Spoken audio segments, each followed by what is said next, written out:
Il-Maltin huma l-aktar sodisfatti fost il-popli tal-Istati membri kollha tal-Unjoni Ewropea bl-azzjonijiet li ħaq il-Gvern fid-dawl tal-effetti tal-gwerra fl-Ukrajna.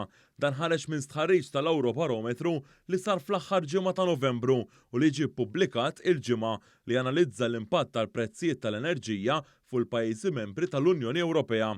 Kważi 60% tal-Maltin qalu l-azzjonijiet tal-Gvern kellhom impatt pożittiv jew pożittiv ħafna. Dan u fermola mill-medji tal-Unjoni Ewropea fejn huma 46% li qalu li huma sodisfatti bl-azzjonijiet li ħadu il-gvernijiet ta' pajjiżhom. Hawnhekk id-differenza hija ta' 13%.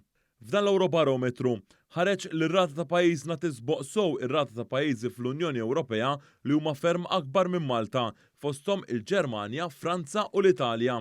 Fost l-azzjonijiet li ħaq il-Gvern Malti kien hemm għajnuna kbira biex il-prezzijiet tal-enerġija baqgħu stabbli, l-għajnuna fuq il-prezzijiet tal-ġwies u ċ-ċereali, mekkaniżmu ġdid tal-għoli tal-ħajja u bosta inizjattivi oħra imsemmija fil-budget għas-sena d-dieħla. Intant il-Maltin huma wkoll fiduċjużi dwar il-qagħda ekonomika ta' pajjiżna, ferm iktar milli huma ċ-ċittadini ta' pajjiżi oħra tal-Unjoni Ewropea. Dan huwa effett dirett ukoll tal-azzjonijiet li ħaq il-Gvern biex jgħin lill-familji u n-negozji. Mistoqsija dwar is-sitwazzjoni ekonomika f'pajjiżhom f'dan l-Eurobarometru, il-maġġoranza tal-Maltin propju 54% qalu li hija tajba jew tajba ħafna. Hawnhekk ir-rata ta' pajjiżna tisboq sew ir-rata tal-medja tal-Unjoni Ewropea hekk kif din hija ta' 22%.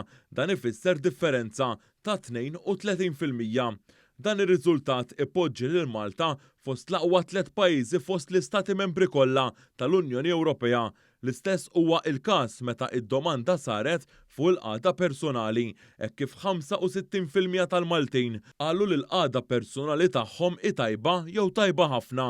Dan jikkuntrasta bil-kbir mal-figura ta' 47% tal-Unjoni Ewropea. Din tfisser differenza ta' 18% meta mqabbel mal-medja tal-pajjiżi tal-Unjoni Ewropea.